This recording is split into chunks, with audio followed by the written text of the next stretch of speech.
અગ્નિપુરાણ એ અગ્નિદેવ અને વામદેવ વચ્ચેનો સંવાદ છે.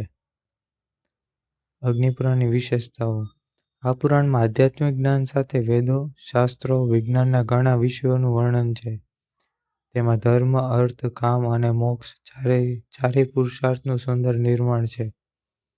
મંદિરોનું નિર્માણ, મૂર્તિઓના લક્ષણો અને પૂજા વિધિનું વિગતવાર વર્ણન છે. આ પુરાણને વિશ્વકોશ સ્વરૂપ પુરાણ પણ કહેવામાં આવે છે. ગૃહસ્થ જીવનથી લઈને રાજધર્મ, યુદ્ધકલા સુધીના વિષયોનો સમાવેશ થાય છે. અગ્નિપુરાણના વિભાગો: ધર્મ, અર્થ, કામ, મોક્ષ, ઉપાસના, વિધાન, રાજધર્મ, કલાઓ અને વિજ્ઞાન વિભાગ.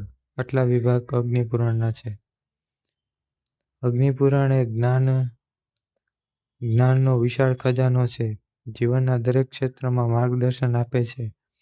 ધર્મ, અર્થ, કામ અને મોક્ષનો સમન્વય શીખવે છે. પ્રાચીન ભારતનું શિક્ષણ, સંસ્કૃતિ અને વિજ્ઞાન સમજવા માટે અગ્નિપુરાણ ખૂબ જ ઉપયોગી છે. અગ્નિપુરાણમાં વિવિધ દેવતાઓની ઉપાસનાનું વિધાન વર્ણન છે. વિષ્ણુ, શિવ, દેવી, ગણેશ, સૂર્ય વગેરેની પૂજા વિધિ આવેલી છે. મંત્ર, સ્તોત્ર, યંત્ર અને તંત્ર અંગેની માહિતી આપેલી છે. વ્રત, ઉપવાસ અને તહેવારોનું વિગતવાર વર્ણન છે.